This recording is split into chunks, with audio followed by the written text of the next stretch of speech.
Price the Lord. എല്ലാവർക്കും യേശു ക്രിസ്തുവിൻ്റെ നാമത്തിൽ എൻ്റെ ഹൃദയം നിറഞ്ഞ് പ്രൈസ് ദി ലോർഡ് അർപ്പിച്ചുകൊള്ളുന്നു. അല്പനേരത്തെ ചിന്തയ്ക്കായിട്ട് ഞാനൊരു വചനം എടുക്കാൻ ആഗ്രഹിക്കുന്നു. മത്തായി എഴുതിയ സുവിശേഷം 19-ാം അധ്യായത്തിൻ്റെ 27-ാമത്തെ വാക്യം. പത്രോസ് അവനോട്, ഞങ്ങൾ സകലവും വിട്ട് നിന്നെ അനുഗമിച്ചുവല്ലോ, ഞങ്ങൾക്ക് എന്ത് കിട്ടും എന്ന് ചോദിച്ചു. പത്രോസ് കർത്താവിൻ്റെ 12 ശിഷ്യന്മാരിൽ ഒരാളായ പത്രോസ് കർത്താവിനോട് യേശുവിനോട് ചോദിക്കുന്ന ഒരു ചോദ്യമാണിത്. ഇതിൻ്റെ ബാക്ക്ഗ്രൗണ്ട് നമ്മൾ നോക്കുമ്പോൾ, കർത്താവ് ശിഷ്യന്മാർ സഞ്ചരിച്ചു കൊണ്ടിരുന്ന സമയത്ത് ഒരു യുവാവ്, വലിയ പണക്കാരനായ ഒരു യുവാവ് കർത്താവിൻ്റെ അടുക്കൽ വന്ന് ചോദിക്കുകയാണ്, ഗുരു, നിത്യജീവനെ പ്രാപിപ്പാൻ ഞാൻ എന്ത് ചെയ്യണമെന്ന് ഈ യുവാവ് ചോദിച്ചു. അപ്പോൾ കർത്താവ് അവനോട് പറയുന്നു, നീ നന്മയെക്കുറിച്ച് ചോദിക്കുന്നതെന്ത്, എന്ത് നന്മ ചെയ്യണമെന്ന് ചോദിക്കുന്നതെന്ത്, നിനക്ക് കൽപ്പനകളെ അറിയത്തില്ലയോ? കൽപ്പനകളൊക്കെ പ്രമാണിക്കുക എന്ന് അവനോട് പറഞ്ഞപ്പോൾ അവൻ ചോദിച്ചു, ഏത് കൽപ്പനയാണ്? അപ്പോൾ കർത്താവ് പറഞ്ഞു, കൊല ചെയ്യരുത്, വ്യഭിചാരം ചെയ്യരുത്, മോഷ്ടിക്കരുത്, കള്ളസാക്ഷ്യം പറയരുത്, അമ്മയെ ബഹുമാനിക്കുക, കൂട്ടുകാരനെ നിന്നെ പോലെ തന്നെ സ്നേഹിക്കുക, എന്നിവ തന്നെ എന്ന് കർത്താവ് അവനോട് പറഞ്ഞപ്പോൾ ആ യൗവനക്കാരൻ പറയുകയാണ്, ഞാൻ ഇവയൊക്കെയും ഞാൻ പ്രമാണിച്ചു പോരുന്നു. ഭയങ്കര ഭക്തനാണ്. ഇവയൊക്കെയും ഞാൻ പ്രമാണിച്ചു പോരുന്നു, ഇനി കുറവുള്ളത് എന്തേ എന്ന് പറഞ്ഞു. ഇതൊക്കെ ഞാൻ ചെയ്യുന്നുണ്ട്, പക്ഷെ ഇനി എന്നിലുള്ള കുറവെന്തോ എന്ന് ചോദിച്ചപ്പോൾ കർത്താവ് അവനോട് പറഞ്ഞു, സൽഗുണപൂർണനാകുവാൻ ഇച്ഛിക്കുന്നു എങ്കിൽ നീ ചെന്ന് നിനക്കുള്ളത് വിറ്റ് ദരിദ്രർക്ക് കൊടുക്കുക, എന്നാൽ സ്വർഗത്തിൽ നിനക്ക് നിക്ഷേപമുണ്ടാകും. അതായത് സ്വർഗരാജ്യത്തിൽ പോകാൻ നിത്യജീവന് വേണ്ടിയാണ്. സ്വർഗരാജ്യത്തിൽ നിക്ഷേപം വേണം എന്ന് ഉണ്ടെങ്കിൽ, സൽഗുണ പൂർണ്ണനാകുവാൻ ഇച്ഛിക്കുന്നു എങ്കിൽ നിനക്കുള്ളതെല്ലാം വിറ്റ് ദരിദ്രർക്ക് കൊടുക്കുക, എന്നാൽ സ്വർഗത്തിൽ നിനക്ക് നിക്ഷേപമുണ്ട്. നമുക്കും ഇത് ബാധകമാണ്. നമുക്കും സ്വർഗരാജ്യത്തിൽ നിക്ഷേപം വേണം, സർവ്വഗുണപൂർണനാകണം എന്നുണ്ടെങ്കിൽ കർത്താവ് ഈ പണക്കാരനോട് പറഞ്ഞതുപോലെ തന്നെ ഇത് കേൾക്കുന്ന പണക്കാരും എല്ലാം ചെയ്തെങ്കിലേ നമുക്ക് സ്വർഗരാജ്യത്തിൽ നിക്ഷേപം ഉണ്ടാകത്തുള്ളൂ. അപ്പോൾ എന്നിട്ട് ഈ യുവാവ് എന്തോ ചെയ്തു? എന്നിട്ട് എല്ലാം നിനക്ക് നിക്ഷേപം ഉണ്ടാകും, പിന്നെ വന്ന് എന്നെ അനുഗമിക്കുക എന്ന് പറഞ്ഞത്, എല്ലാം വിറ്റ് ദരിദ്രർക്ക് കൊടുത്തിട്ട് പിന്നെ എന്നെ വന്ന് അനുഗമിക്കുക എന്ന് പറഞ്ഞു. അപ്പം യൗവനക്കാരൻ വളരെ സമ്പത്തുള്ളവനാകിയാൽ ഈ വചനം കേട്ടിട്ട് ദുഃഖിച്ച് പൊയ്ക്കളഞ്ഞു എന്നാണ് പറയുന്നത്. ഈ വചനം കേട്ടിട്ട് ദുഃഖിച്ച് പൊയ്ക്കളഞ്ഞു. Praise the Lord. ഹല്ലേലൂയ. അപ്പം അത് കഴിഞ്ഞ് കർത്താവ് തൻ്റെ ശിഷ്യന്മാരോട് പറയുകയാണ്, ധനവാൻ സ്വർഗരാജ്യത്തിൽ കടക്കുന്നതിനേക്കാൾ, എന്താണ് സത്യമായിട്ട് ഞാൻ നിങ്ങളോട് പറയുന്നു, ധനവാൻ ദൈവരാജ്യത്തിൽ കടക്കുന്നതിനേക്കാൾ ഒട്ടകം സൂചിക്കുഴയിലൂടെ കടക്കുന്നത് എളുപ്പം എന്ന് ഞാൻ നിങ്ങളോട് പറയുന്നു. ഒട്ടകം സൂചിക്കുഴയിലൂടെ കടക്കുന്നത് എളുപ്പം എന്ന് ഞാൻ നിങ്ങളോട് പറയുന്നു. ധനവാൻ സ്വർഗരാജ്യത്തിൽ കടക്കുന്നതിനേക്കാൾ ഒട്ടകം സൂചിക്കുഴയിലൂടെ കടക്കുന്നത് എളുപ്പം എന്ന് പറഞ്ഞു. നടക്കുന്ന സംഭവമാണ്. അപ്പോൾ ശിഷ്യന്മാർ പറഞ്ഞു. അത് കേട്ട് ശിഷ്യന്മാർക്ക് ഏറ്റവും വിസ്മയമായി. അവർ വിസ്മയിച്ചുകൊണ്ട് പറയുക, എന്നാൽ രക്ഷിക്കപ്പെടുവാൻ ആർക്ക് കഴിയും? ഒട്ടകം സൂചിക്കുഴയിലൂടെ കടക്കുന്നത് ആണ് എന്ന് പറഞ്ഞപ്പോൾ, എന്നാൽ പണക്കാരൻ ധനവാൻ സ്വർഗരാജ്യത്തിൽ കടക്കണമെന്നുണ്ടെങ്കിൽ എന്ന് പറഞ്ഞാൽ എന്നാൽ പിന്നെ ആർക്ക് രക്ഷിക്കപ്പെടുവാൻ കഴിയും എന്ന് ചോദിക്കുകയാണ്. അപ്പോൾ കർത്താവ് പറഞ്ഞു, മനുഷ്യര് അസാധ്യമായത് ദൈവത്തിന് സാധ്യം. അത് മനുഷ്യർക്ക് അസാധ്യമെങ്കിലും ദൈവത്തിന് സാധ്യം എന്ന് ശിഷ്യന്മാരോട് പറഞ്ഞപ്പോൾ പത്രോസ് അപ്പോസ്തലൻ കർത്താവിനോട് ചോദിക്കുന്ന ചോദ്യമാണിത്. ഞങ്ങൾ സകലവും വിട്ട് നിന്നെ അനുഗമിച്ചുവല്ലോ, ഞങ്ങൾക്ക് എന്ത് കിട്ടും എന്ന് ചോദിച്ചു. നമുക്കും ചോദിക്കാവുന്നൊരു ചോദ്യമുണ്ട്. നമ്മൾ കർത്താവ് തന്നെ പറയുന്നുണ്ട്, എൻ്റെ പിന്നാലെ വരുവാൻ ഇച്ഛിക്കണം, തന്നെത്താൻ ത്യജിച്ച് തൻ്റെ ക്രൂശ് എടുത്തുകൊണ്ട് എൻ്റെ പിന്നാലെ വരാനാണ് കർത്താവ് പറയുന്നത്. അപ്പം നമ്മളും എന്ന് പറഞ്ഞാൽ ക്രിസ്തു വിശ്വാസികളെ കർത്താവ് വിളിച്ച് വേർതിരിച്ചിട്ടുള്ള വിശ്വാസികളുടെ കാര്യമാണ് പറയുന്നത്.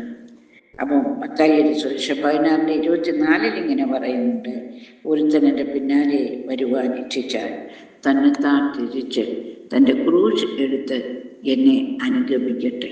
അപ്പോൾ പറയുന്നുണ്ട്, അപ്പോൾ നമ്മളും വിശ്വാസികളെ, പെന്തക്കോസ്തൽ വിശ്വാസികളെ വിളിച്ച് വേർതിരിച്ച നമ്മളും എല്ലാം ത്യജിച്ച് തന്നെത്താൻ ത്യജിച്ച് കർത്താവിൻ്റെ പിന്നാലെ പോവുകയാണ്. അപ്പം നമ്മുടെ ക്രൂശെടുത്തുകൊണ്ട് പോകുമ്പോൾ നമുക്കും ചോദിക്കാം കർത്താവിനോട്, കർത്താവേ, ഞങ്ങളും എല്ലാം ഉപേക്ഷിച്ച് കർത്താവ് നിൻ്റെ എല്ലാം വിട്ട് നിന്നെ അനുഗമിക്കുന്നവരാണല്ലോ. അപ്പം ഞങ്ങൾക്കും എന്ത് കിട്ടാമെന്ന് സ്വാഭാവികമായിട്ട് നമുക്കും പത്രോസ് ചോദിച്ചതുപോലെ നമ്മൾക്കും ചോദിക്കാൻ സാധിക്കും. നമുക്കും ചോദിക്കാം, കർത്താവ്, ഞങ്ങളും എല്ലാം വിട്ട് കർത്താവിനെ അനുഗമിച്ചിരിക്കുന്നു, ഞങ്ങൾക്ക് കർത്താവ് എന്ത് തരും എന്ന് ചോദിച്ചാൽ നമുക്ക് എല്ലാവരും ആകാംക്ഷയില്ലയോ, നമുക്ക് കർത്താവ് എന്ത് തരും എന്നുള്ള കാര്യത്തിൽ നമുക്കുമില്ലയോ ഒരു ആകാംക്ഷ. ഈ ആകാംക്ഷ നമുക്ക് തീർക്കാൻ നമുക്ക് നോക്കാം, നമുക്ക് കർത്താവിനോട് ചോദിക്കാം, നമുക്ക് എന്ത് തരും. നമ്മളുടെ സ്വർഗീയ സിയോൻ സഞ്ചാരികളാണ് നമ്മൾ എല്ലാവരും. നമ്മുടെ ദേശം ഇതല്ല, ഇവിടെ പരദേശികളാണ്. നമ്മളുടെ സ്വർഗരാജ്യമാണ് നമ്മുടെ ലക്ഷ്യം. അതിന് നമ്മൾ മല്ലയുദ്ധം ചെയ്യുകയാണ്. ഇവിടെ സ്വർഗീയ രാജ്യത്തെ സിയോൻ സഞ്ചാരികളായ നമ്മൾ മല്ലയുദ്ധം ചെയ്തുകൊണ്ടാണ് നമ്മുടെ ഓട്ടം ഓടുന്നത്. ഈ ഓട്ടത്തിൽ നമ്മൾ ജയിക്കണം. ആ ജയിക്കുന്നവന് കർത്താവ് എന്തൊക്കെ കൊടുക്കാമെന്ന് വാഗ്ദത്തം ചെയ്തിട്ടുണ്ടെന്നുള്ള കാര്യം നമുക്ക് കർത്താവിനോട് തന്നെ ചോദിക്കാം. നമുക്കത് അറിയണമെന്നുണ്ടെങ്കിൽ വെളിപ്പാട് പുസ്തകത്തിലേക്ക് നമ്മൾ വരണം. നമുക്ക് തരാമെന്ന് പറഞ്ഞിട്ടുള്ള, ജയിക്കുന്നവന് തരാമെന്ന് പറഞ്ഞിട്ടുള്ള കാര്യം എന്തൊക്കെയാണെന്ന് ഇപ്പം വെളിപ്പാട് പുസ്തകം 2-ാം അധ്യായത്തിൻ്റെ 7-ാം വാക്യത്തിൽ ഇങ്ങനെ പറയുന്നു, ജയിക്കുന്നവന് ഞാൻ ദൈവത്തിൻ്റെ പരദീസയിലുള്ള ജീവവൃക്ഷത്തിൻ്റെ ഫലം തിന്മാൻ കൊടുക്കും. ഫലം തിന്മാൻ കൊടുക്കും ജയിക്കുന്നവന്. ഇല തിന്നുന്നവരും ഉണ്ട്, അതും പറയുന്നുണ്ട്. അപ്പം വെളിപ്പാട് 22:12 നമ്മൾ നോക്കിയാൽ അറിയാം പരദീസയിലുള്ള ജീവവൃക്ഷത്തിന് ഫലം എവിടെയാണ് നിൽക്കുന്നതെന്ന്.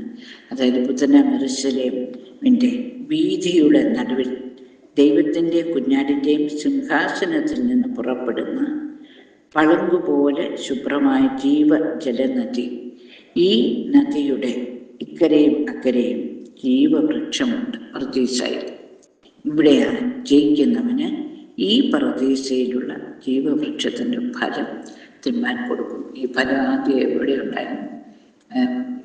ആദമിനെ നിന്നപ്പോൾ ഏതൻ വാട്ടിക്കയിൽ നട്ടതാണ് ജീവവൃക്ഷം. പക്ഷെ അത് ആർക്കും തിന്നാൻ പറ്റിയില്ല. രക്ഷകത് ദൈവത്തിൻ്റെ പർദീസ സ്വർഗത്തിലുണ്ട്. യെരൂശലേമിൽ, പുത്തനാം യെരൂശലേമിൽ, പുതിയ ഭൂമിയിലേക്ക് ഇറങ്ങി വരുന്ന, സ്വർഗത്തിൽ നിന്ന് ഇറങ്ങി വരുന്ന ദൈവത്തിൻ്റെ നഗരമായ പുത്തനാം യെരൂശലേമിൻ്റെ വീഥിയുടെ നടുവിൽ അവിടെ ദൈവത്തിൻ്റെ കുഞ്ഞാടിൻ്റെ സിംഹാസനമുണ്ട്. ആ സിംഹാസനത്തിൽ പുറപ്പെടുന്ന പളുങ്ക് ശുഭ്രമായ ജീവജലനദി, പളുങ്ക് പോലെ. നദിക്ക് ഇക്കരയും അക്കരയും ജീവവൃക്ഷമുണ്ട്.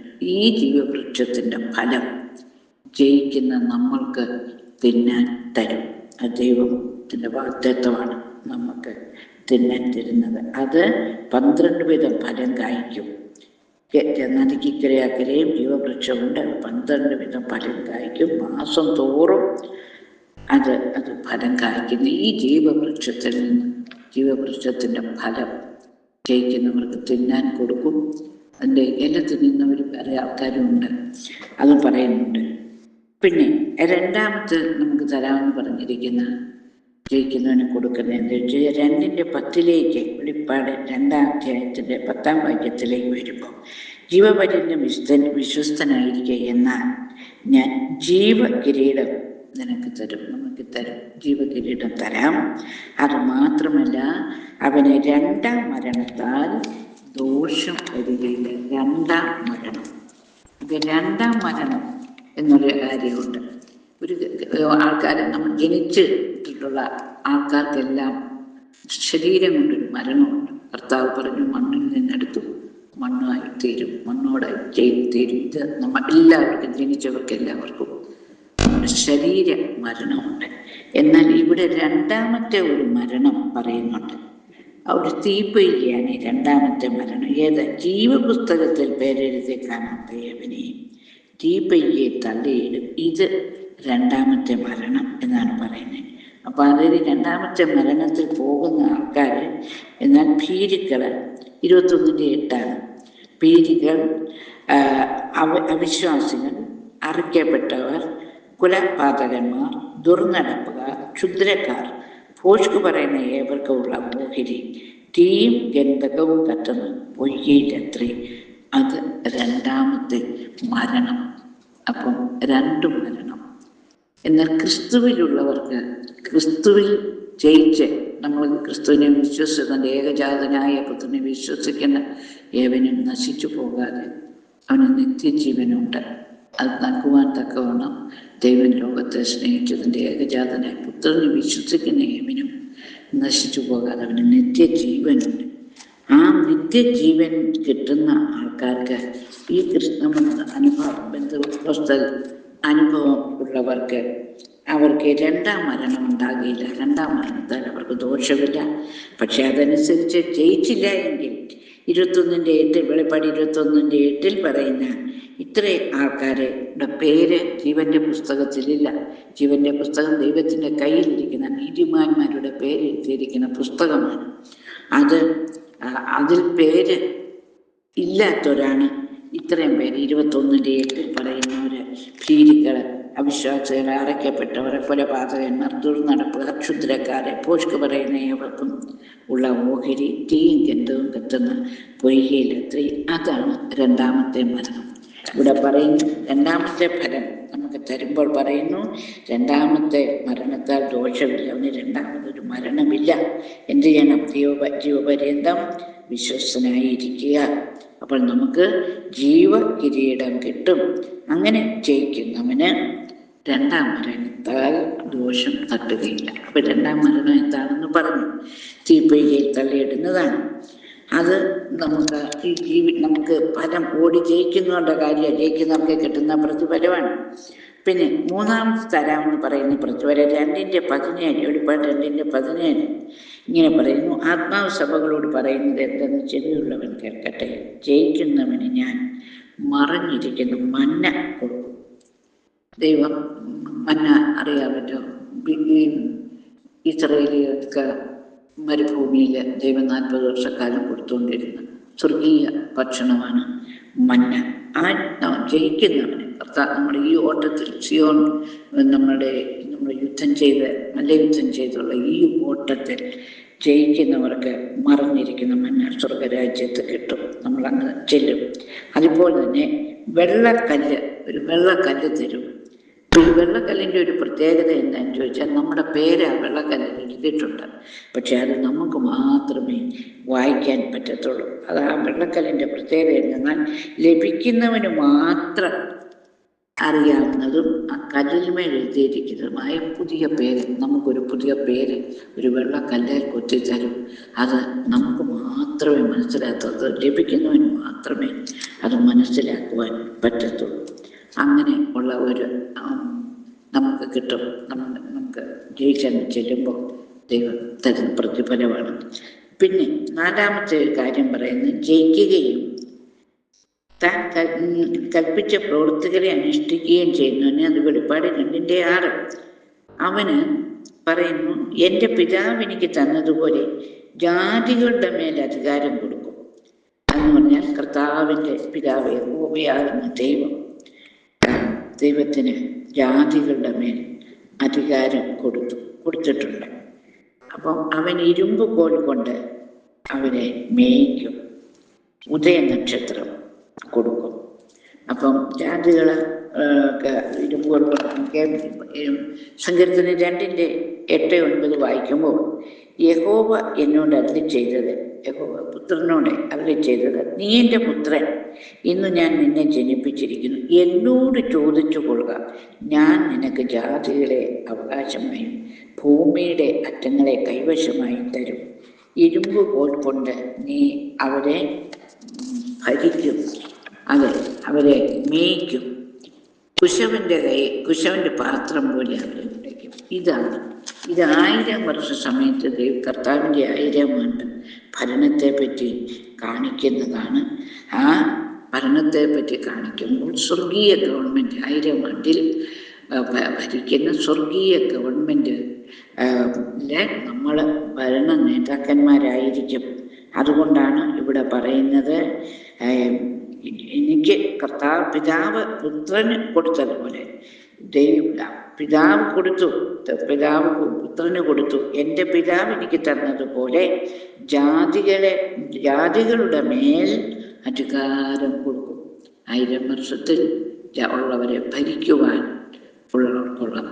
ഭരിക്കാനുള്ള അധികാരം കർത്താവിനോട് കൂടെ സ്വർഗീയ ഗവൺമെൻറ് ആയിരിക്കാൻ ഉള്ള അധികാരം നമുക്ക് തരും. ഉദയ നക്ഷത്രവും തരും.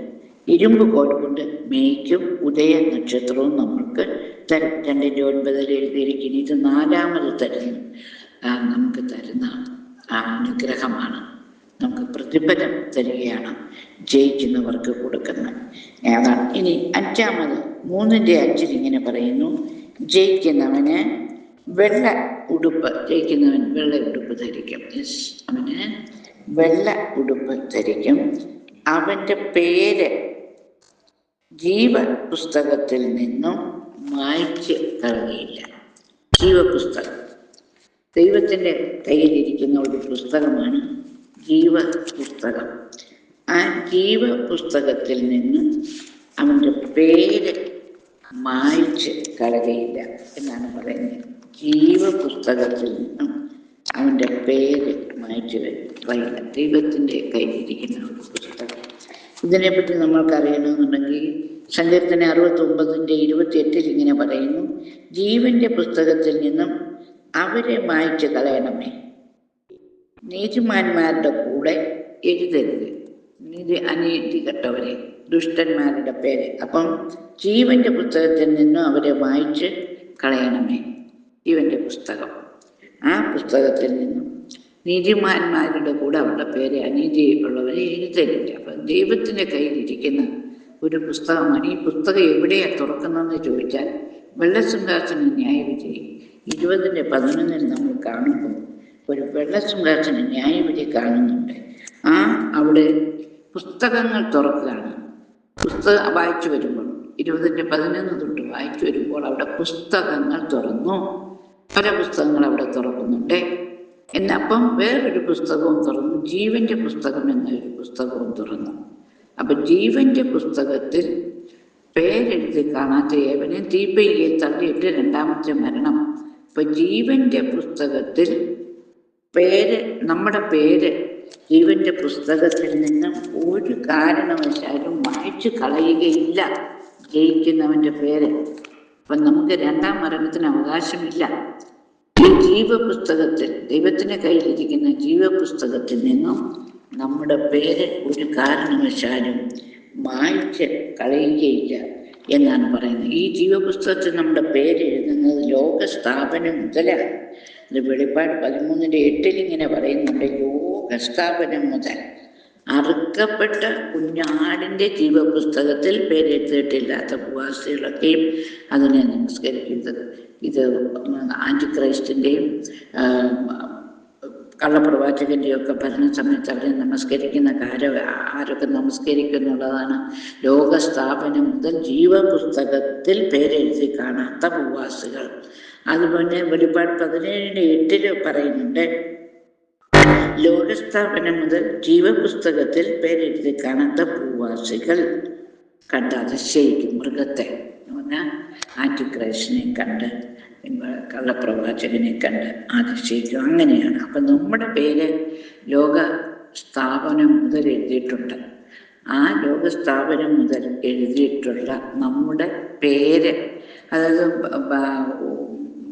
പുറപ്പാട് 32:32 മോശ ദൈവത്തോട് പറയുന്നുണ്ട്, അങ്ങനെ ഞങ്ങളുടെ കൂടെ വന്നില്ലെങ്കിൽ നിന്റെ പുസ്തകത്തിൽ നിന്ന് എൻ്റെ പേര് അന്ന് മായ്ച്ചു കളയണമേ എന്ന് പറയുന്നുണ്ട്. കാര്യം ഇസ്രായേലികൾ 40 ദിവസം മോശ ദൈവത്തിൻ്റെ കൂടെ ഒരേ പർവ്വതത്തിലായിരുന്നു. ഇവിടെ അഹറോൻ കാളക്കുട്ടി ഉണ്ടായിരുന്നു, പൂജിക്കാൻ തുടങ്ങി. അപ്പോഴാണ് ദൈവത്തിന് മനസ്സിലായി, മോശയുടെ 10 കൽപ്പനയും കൊടുത്ത് കല്ല് എഴുതി കൊടുത്തത് വയറ്റ് തിരിച്ചു വരുമ്പോൾ ഇവരുടെ കാളയെ പൂജിക്കുകയാണ്. അപ്പോൾ ആ ദേഷ്യത്തിന് ദൈവം എല്ലാവരെയും നശിപ്പിക്കുമെന്ന് മോശയോട് പറഞ്ഞപ്പോൾ മോശ ദൈവത്തോട് അപേക്ഷിക്കുകയാണ്, നീ ഞങ്ങളുടെ കൂടെ വരുന്നില്ലെങ്കിൽ അപേക്ഷിച്ചു, പ്രാർത്ഥിച്ചു എല്ലാവർക്കും വേണ്ടി. ദൈവത്തിന് കോപം അടക്കി. അപ്പം പിന്നെ ദൈവം പറയുകയാണ്, നീ ഞങ്ങളുടെ കൂടെ വരുന്നില്ല എന്നെങ്കിൽ നിന്റെ പുസ്തകത്തിൽ നിന്നും എൻ്റെ പേര് അങ്ങ് മായ്ക്കലും.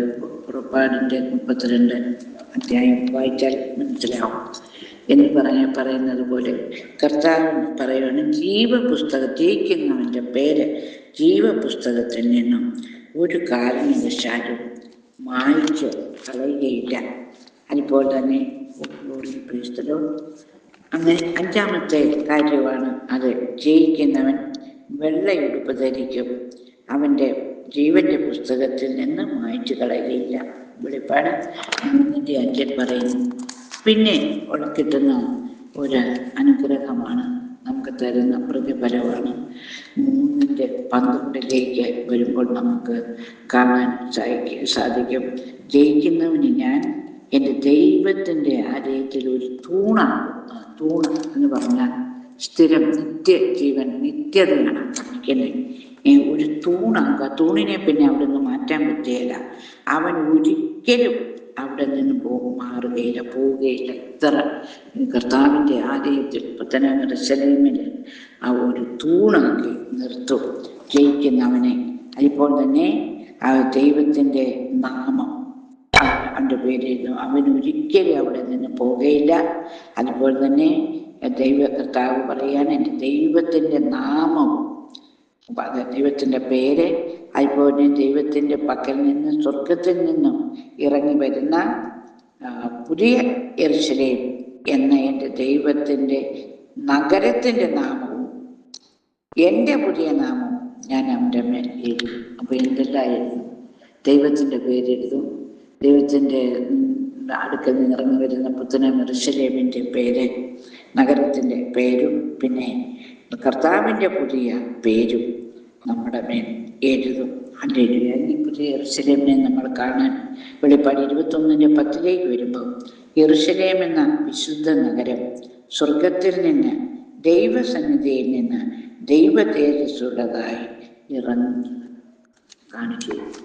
ഇതാണ് പുത്തന യെരൂശലേം, ആണ് ദൈവത്തിൻ്റെ വിശുദ്ധ നഗരം. അതായത് പുതിയ ഭൂമി, ഇവിടെ ക്യാപിറ്റൽ സിറ്റിയാണ്, സ്വർഗത്തിൽ നിന്ന് ഇറങ്ങി വരുന്ന വിശുദ്ധ നഗരം എന്ന പുത്തന യെരൂശലേം. ഇതാണ് കർത്താവ് പറഞ്ഞ, ഞാൻ നിങ്ങൾക്ക് സ്ഥലമൊരുക്കുവാൻ പോകുന്നു, ഞാൻ പോയി സ്ഥലമൊരുക്കിയിട്ട് നമ്മളെ കൊണ്ടുപോകുവാൻ വരുന്ന, നമ്മളെ ഇരുത്തുവാനുള്ള ആ സ്ഥലം, കർത്താവ് കൊണ്ടുപോകുന്നതിൻ്റെ മണവാട്ടി സഭയെ ഇരുത്തുവാനുള്ളതാണ് ഈ പുത്തന യെരൂശലേം. അതിനെപ്പറ്റിയൊക്കെ വർണ്ണനയുണ്ട്. പുത്തന യെരൂശലേം എങ്ങനെയുള്ളതാണ്.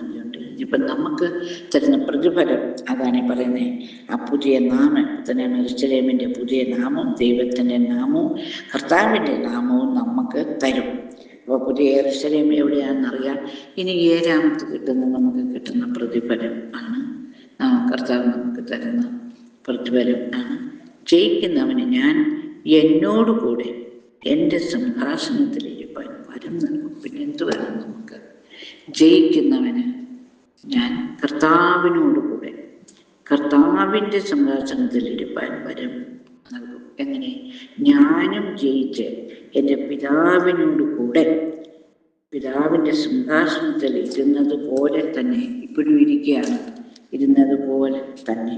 110 സങ്കീർത്തനം 110:1 ഇങ്ങനെ പറയുന്നു, യഹോവ എൻ്റെ കർത്താവിനോട് അരുളി ചെയ്യുന്നത്, ഞാൻ നിന്റെ ശത്രുക്കളെ നിന്റെ പാദപീഠമാക്കുവോടെ നിന്റെ വലത്തുഭാഗത്തിരിക്കുക. അതെ, കർത്താവ് ജയിച്ച കർത്താവ് ഇവിടെ വന്ന് എന്തൊക്കെ സഹിച്ചെന്നും ജയിച്ചെന്നും കർത്താവിൻ്റെ ജീവിതം എല്ലാവർക്കും അറിയാം. സഹിച്ച് ക്ഷമിച്ച് ജീവിച്ച ആ കർത്താവ് ജയിച്ച് ഇപ്പൊ എവിടെയായിരിക്കുന്നു? പിതാവിൻ്റെ വലതുഭാഗത്ത് ഇരിക്കുകയാണ്, സിംഹാസനത്തിൽ വലതുഭാഗത്തിരിക്കുക എന്ന് പറഞ്ഞതുപോലെ നമ്മളെ കർത്താവ് നമുക്ക് തരികയാണ്. ജയിക്കുന്നവന് ഞാൻ എന്നോടുകൂടെ എൻ്റെ സിംഹാസനത്തിൽ ഇരുപ്പാൻ വരുന്നില്ല. കർത്താവിനോട് കൂടെ കർത്താവിൻ്റെ സിംഹാസനത്തിൽ ഇരുപ്പാൻ നമുക്ക് വരം നൽകും. Hallelujah, price the Lord. Hallelujah. കർത്താവിനോട് ഈ ഇത്രയും കാര്യങ്ങൾ, ഏത് പ്രതിഫലങ്ങൾ ദൈവം നമുക്ക് തരാം. എല്ലാം ഉപേക്ഷിച്ച് കർത്താവിൻ്റെ പിന്നാലെ വരുവാൻ പോയാൽ കുരിശെടുത്തുകൊണ്ട്, നമ്മുടെ കുരിശ് എടുത്തുകൊണ്ട് ഹല്ലേലൂയ ദൈവത്തെ അനുഗമിക്കുന്ന ഒരാൾക്ക്, പിന്നാലെ പോകുന്ന ഒരാൾക്ക് കർത്താവ് തരാം എന്ന് പറഞ്ഞിരിക്കുന്ന അനുഗ്രഹങ്ങളാണ് ഇതെല്ലാം. അത് പത്രോസ് അപ്പോസ്തലനോട് കർത്താവ് പറഞ്ഞത് ഇത് തന്നെയാണ്. മഹത്വത്തിൻ്റെ സിംഹാസനത്തിലിരിക്കുമ്പോൾ നിങ്ങളും 12 സിംഹാസനങ്ങളിരുന്ന് ഇസ്രായേൽ ഗോത്രം 12 ന്യായം വിധിക്കും എന്ന് ഞാൻ സത്യമായിട്ട് നിങ്ങളോട് പറയുന്നു എന്ന് പറഞ്ഞതുപോലെ ഇതെല്ലാം നമുക്ക് ഉള്ളതാണ്. ഈ കാര്യങ്ങളെല്ലാം നമ്മുടെ ഓട്ടം, നമ്മുടെ ഈ മല്ലയുദ്ധമാണ് നമുക്ക് സാത്താനോടുള്ള യുദ്ധം. ആരോടൊക്കെയാണെന്നുള്ള അറിയാം. അങ്ങനെ യുദ്ധം ജയിച്ച് ഓടുന്ന നമ്മൾ ജയിച്ചാൽ നമ്മളെല്ലാം ഉപേക്ഷിച്ച് പോവുകയാണ്. അവിടെയില്ല ഇവിടെയില്ലാതെ വരരുത്. അതുകൊണ്ട് നമ്മൾ തന്നെ തീരുമാനിച്ചോണം, നമുക്ക് ഈ ലോകത്തിലെ സ്ഥാനമാനങ്ങൾ വേണോ, മോഹങ്ങൾ വേണോ, അതോ സ്വർഗരാജ്യത്തിലെ ദൈവം തരാമെന്ന് പറഞ്ഞ പ്രതിഫലങ്ങൾ വേണം എന്ന് നമ്മൾ തന്നെ ശോധന ചെയ്തോണം. ഈ ഓടുന്ന ആൾക്കാർ എന്ന് പറഞ്ഞാൽ വിശ്വാസികളോട് തന്നെയാണ്. പെന്തക്കോസ്തൽ അനുഭവമുള്ള കർത്താവിൻ്റെ വരവിന് വേണ്ടി കാത്തിരിക്കുന്ന ആൾക്കാരോട് തന്നെയാണ് ഈ ഉപദേശം പറയുന്നത്. എന്ത് വേണമോ എന്ന് ഗ്ലോറി തീരുമാനിച്ചു കൊള്ളണം. അല്ലെ, ഈ കേൾക്കുന്നവരായ ജനങ്ങൾ ഇതിനെ സീരിയസ് ആയിട്ട് തന്നെ എടുത്ത് കർത്താവ് നമുക്ക് തരുന്ന, നിങ്ങൾക്ക് ഇല ഭക്ഷിക്കണം, ജീവവൃക്ഷത്തിൻ്റെ ഇല വേണോ, അതോ ജീവവൃക്ഷ ഫലം വേണോ, ജീവകിരീടം വേണോ, ദൈവത്തിന് കൂടെ 1000 ആണ്ട് ഭരിക്കണം, വെള്ള ഉടുപ്പ് വേണോ, നിങ്ങൾക്ക് പുതിയ പേര് വേണോ, യെരൂശലേമിൻ്റെ പേര് വേണോ, എന്നൊക്കെ തരുന്ന 7 കാര്യങ്ങൾ പ്രത്യേകിച്ച് പറയുന്നുണ്ട്. ജയിക്കുന്നവന് കൊടുക്കുന്ന ഈ കാര്യങ്ങൾ ഇത് വേണോ, അതോ ധനവാനായ ധനവാൻ വളരെ ധനമുണ്ടായിരുന്നു ആ ചെറുപ്പക്കാരൻ്റെ, ആ യുവാവിൻ്റെ കാര്യത്തിൽ. എല്ലാം ഉപേക്ഷിച്ച് ദാനം ചെയ്തിട്ട് എന്നെ പിന്തുടരാൻ പറഞ്ഞപ്പോൾ അവൻ തലയും കുടിച്ചങ്ങ് പോയി. സ്വർഗത്തിൽ അവന് നിക്ഷേപമൊന്നും വേണ്ട, അവന് ഈ ലോകത്തിന് നിക്ഷേപം മതി. വളരെ ധനവാനായിരുന്നത് കൊണ്ട് അവന് എന്ത് ചെയ്തു? തല കുനിച്ചങ്ങ് പോവുകയാണ് ചെയ്തത്. അവനോട് പറയുകയാണ്, അവനോട് ചോദിച്ചപ്പോഴേ ആ യൗവനക്കാരൻ വളരെ സമ്പത്തുള്ളവനാകിയാൽ ഈ വചനം കേട്ടിട്ട് ദുഃഖിച്ചു പോയി കളഞ്ഞു എന്ന് പറഞ്ഞ പോലെ പ്രിയജനങ്ങളെ അവരോട് തന്നെ ശോധന ചെയ്ത് സ്വർഗരാജ്യത്ത് അത് നിത്യതയാണ്. ഇവിടെ ഉള്ള സ്ഥാനമാനങ്ങളും പൊസിഷനും ഒക്കെ 70, 80, 90, ഏറ്റവും കൂടിയ 120 വയസ്സ് വരെയുള്ളൂ. നമുക്ക് ദൈവം നമുക്ക് തന്നിരിക്കുന്ന ആയുസ്. സ്വർഗരാജ്യത്ത് അതല്ല, നിത്യത ഒരിക്കലും പോകാത്ത തൂണാക്കുന്നത്, ഉറപ്പിച്ച് നിൽക്കുന്ന തൂണാകണം. ഇതിലെന്താണ് പ്രിയജനങ്ങളെ നിങ്ങൾക്ക് വേണ്ടെന്ന് നിങ്ങളെ തന്നെ ശോധന ചെയ്ത് നിങ്ങൾ തന്നെ തീരുമാനിച്ചോളുക. ഈ വചനങ്ങളാൽ ദൈവം എല്ലാവരും അനുഗ്രഹിക്കട്ടെ എന്ന് ഞാൻ ഹൃദയംഗമമായിട്ട് പ്രാർത്ഥിക്കുകയാണ്.